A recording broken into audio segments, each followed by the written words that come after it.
kehendaknya yang jika diterapi kehendak Tuhan. Berfirmanlah Tuhan, kami siap mendengarnya. Amin. Terdapat di dalam Injil Lukas ayat 18 sampai ayat 18 ayat 18 sampai 27. Dengan Yeriko, orang kaya sukar masuk kerajaan Allah.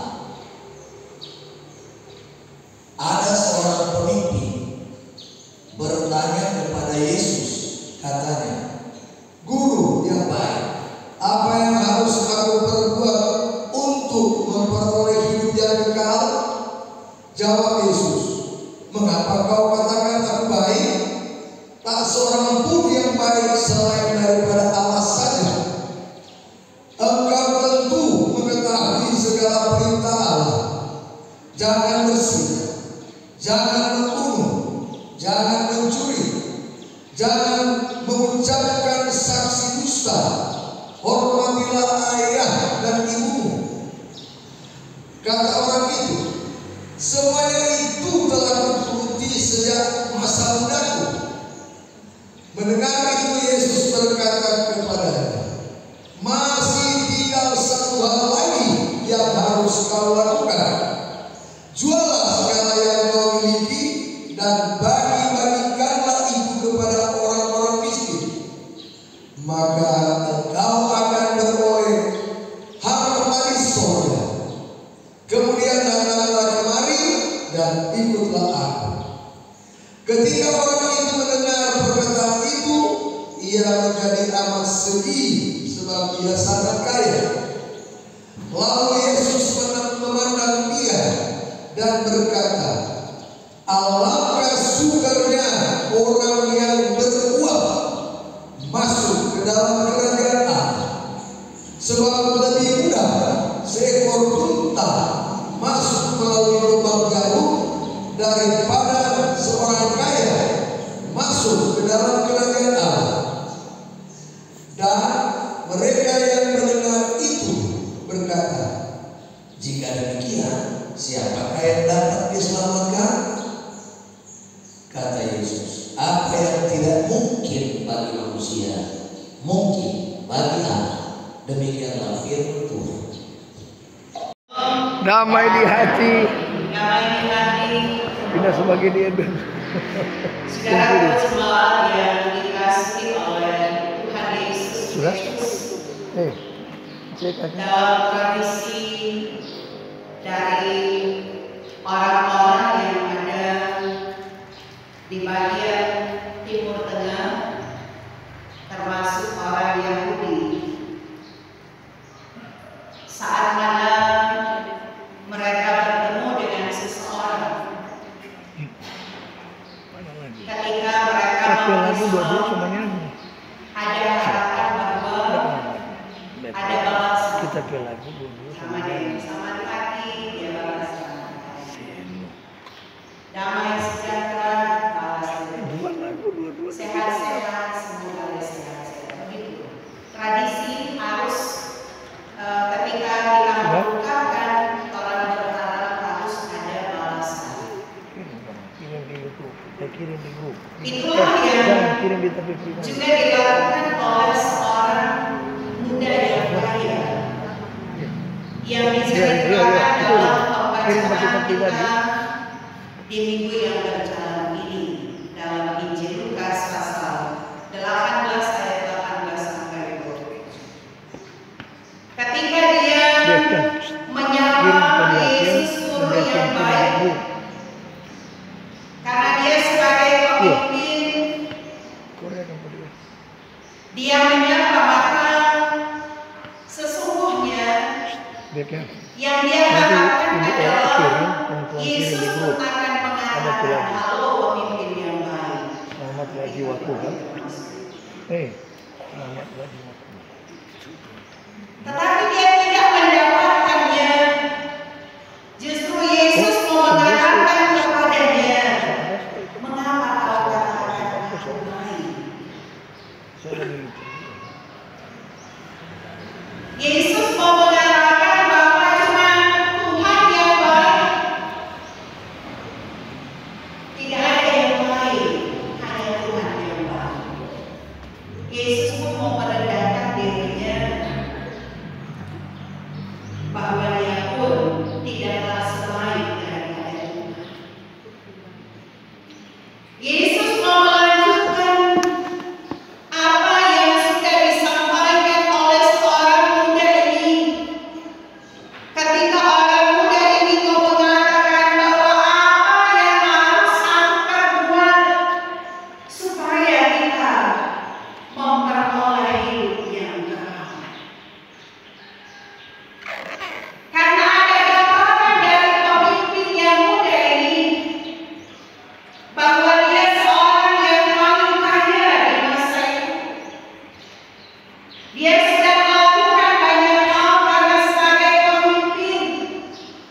Dia telah berupaya menjawab apa kata hukum Taurat. Dia sedang menjalaninya dalam hidup hari lepas hari, bahkan dari segi spiritualnya, moralnya. Bagi dia sudah menjawab apa tuntutan daripada hukum Tuhan, bahkan pun pengajaran Yesus.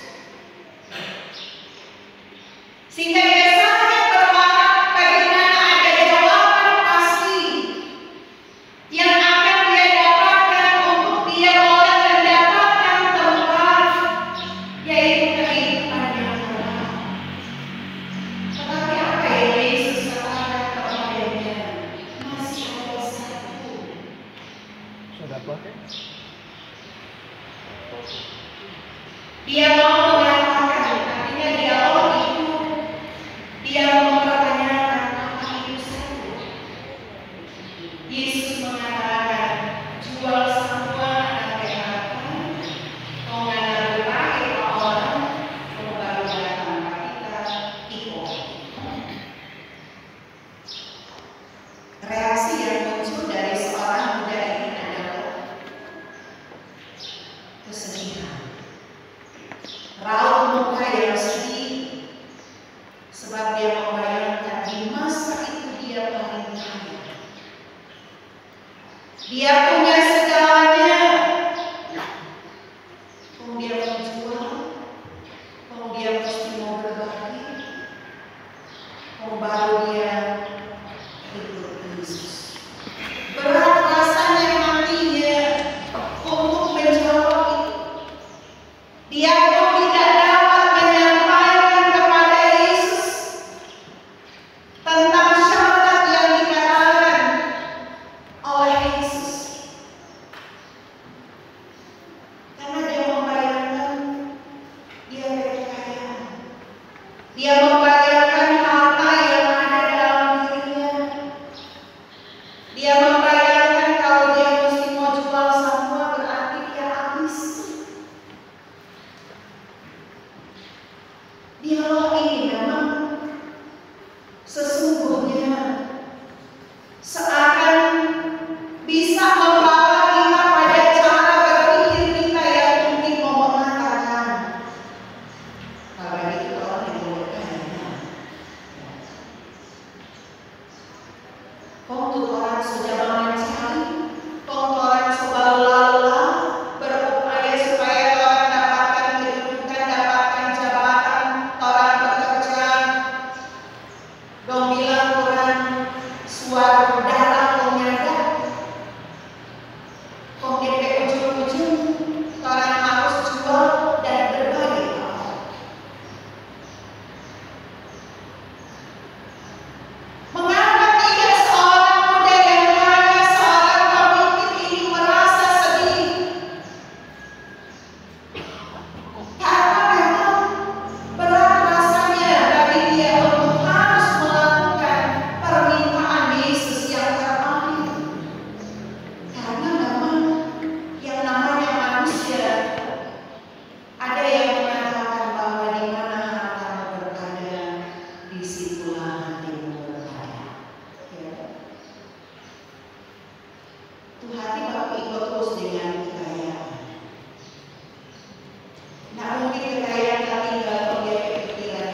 Ketika segalanya ada pada kita, kadang-kala kita mengabaikan kehidupan beriman kita. Karena yang ada dalam diri kita adalah segala sesuatu kemewahan, segala sesuatu yang membawa kita pada kehilangan. Karena kita berharap bagaimana kita akan dipandang sebagai orang yang paling dihormati, seorang yang disegani, seorang yang betul-betul sangat kaya. Tetapi bukan itu yang Yesus maksud. Dia mau betul-betul hidup bersama dengan Yesus untuk menikmati kehidupan yang kekal. Adalah bagaimana kita mau menyangkal diri. Karena kita pun membayangkan bagaimana cerita tentang Ayub. Bagaimana cerita tentang Abraham.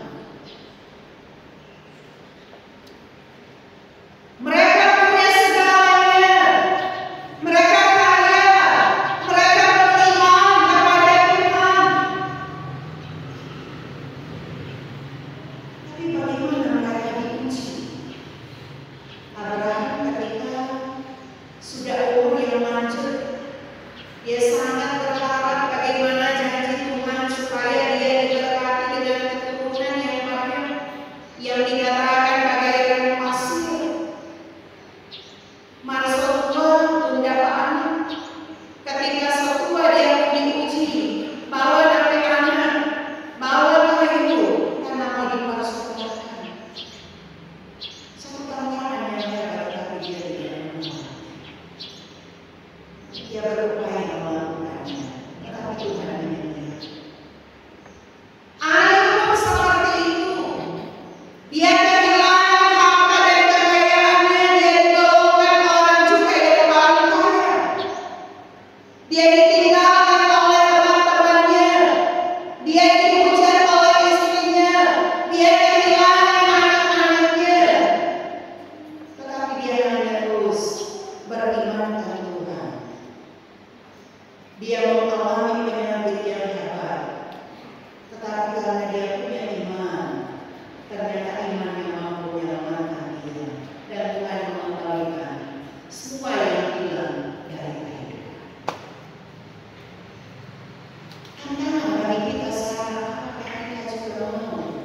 Apakah kita pun siap sebagaimana yang Yesus sampaikan kepada seorang pemimpin, seorang yang muda, yang kaya raya ini, untuk boleh menikmati kehidupan yang kekal? Jangan sampai kekayaan masih melekat dalam diri kita. Jangan sampai segala sesuatu kemuliaan dalam dunia ini masih menjadi bagian kita. Padahal orang tak menyadari ujung-ujungnya, kalau orang Tuhan panggil 1 kali 2 meter, ya berapa meter waktu Tuhan panggil? Khusus dari kata-kata. Dan ujung-ujungnya orang tidak mau. Kalaupun orang dia misalnya yang mana dia mau kasih pakai kalian perempuan, dia susi pakai kalung, susi pakai nanti, dia bilang kasih ini kasih.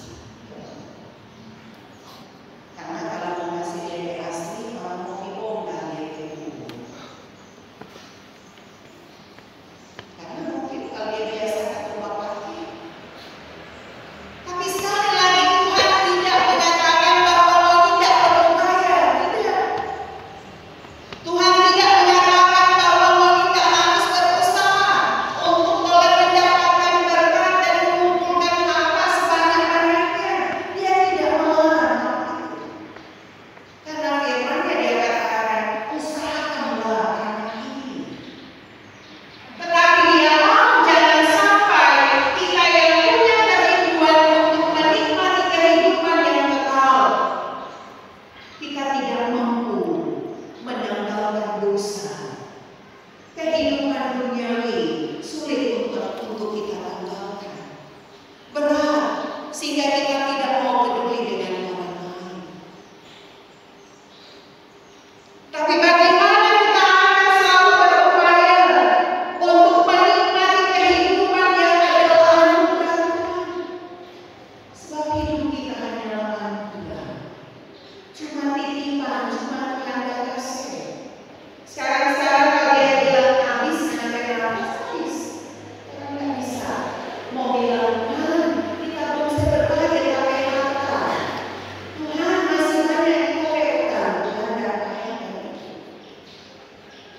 siswa kembali kepada hati kita, iman kita. Bagaimana iman kita betul-betul kita bawa dalam perbuatan, dalam sikap dan tindakan yang berkenan kepada Tuhan. Karena ketika kita punya iman dan kita memiliki sikap hati yang baik, yang rendah hati dan mau peduli, mau berbuat apa yang berkenan kepada Tuhan, yang pasti kita akan diberkati. Tidak akan kita menikmati kehidupan yang kekal. Tetapi kalaupun orang seperti seorang yang kaya mau mengatakan kosmetik semua akan berubah hilang, kita tidak bersinar, kita tidak bercuri, kita tidak mengingini kepunyaan orang lain, tapi ada ujung-ujungnya berat meninggalkan apa yang ada pada kita, maka masih susah. Sehingga firman mau mengatakan, Yesus mau mengatakan bahwa sangat susah orang yang beruang, orang yang kaya untuk masuk kerajaan surga. Masih mending dia mau katakan unta untuk dia boleh masuk ke lubang jarum. Tapi bukan lubang jarum yang raja pakai jadi seakan benar. Ya. Karena di kehidupan umat Yahudi di masa itu, saat mana mereka akan memasuki pintu Yerusalem, ada pintu yang memang biasa mereka gunakan, tetapi ada satu pintu khusus yang memang dia bagaikan lubang jarum, tetapi yang pasti dia besar, tetapi itu dia umpamakan karena saat mau memasuki Yerusalem, orang-orang yang unta kalau dia masuk, karena unta biasanya dalam muat akan barang-barang, tapi kalau mau memasuki itu, maka pasti akan jatuh semua yang ada di muatan dari unta untuk memasuk, untuk tembus di lubang masuk ke Yerusalem. Karena memang pintu khusus. Sehingga dia mau mengatakan, menyimpulkan tentang masih lebih mudah unta masuk ke lubang jarum. Karena memang ada situasi yang sangat daripada kita dengan setiap beban hidup, dengan setiap kekayaan yang ada pada kita yang melekat dalam diri kita. Dan karena itu, selagi kesempatan itu ada, selagi Tuhan masih memberi kita waktu, paling tidak kita mau mengatakan, saat dipertanyakan siapakah yang diselamatkan, paling tidak kita mau mengatakan kita siap untuk diselamatkan. Tetapi bagaimana kita berupaya menanggalkan segala duniawi, menanggalkan segala kekayaan yang akan menjebak kita, karena ternyata di surga sungguh kemuliaan Allah segalanya ada dalam kehidupan. Jika kita